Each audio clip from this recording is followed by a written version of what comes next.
Lucinta Luna kenang momen kerap nyalon bareng dengan Juwita Bahar 8 tahun yang lalu.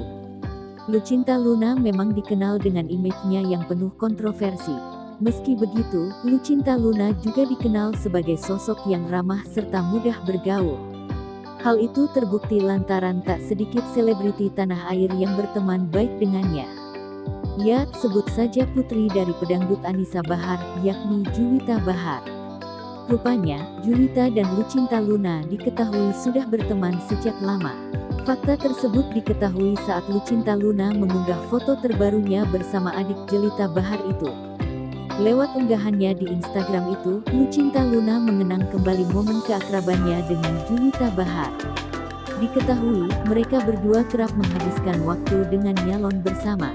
Lucinta Luna pun memuji Juwita Bahar kini semakin terlihat cantik seperti ibunya, Anisa Bahar. Lantas, unggahan Lucinta itu pun langsung dibalas oleh Juwita Bahar di kolom komentar. Juwita pun kagum dengan sikap Lucinta Luna yang masih tetap ramah hingga sekarang ini. Tak hanya Juwita, warganet pun juga turut mengomentari keduanya yang dinilai makin cantik.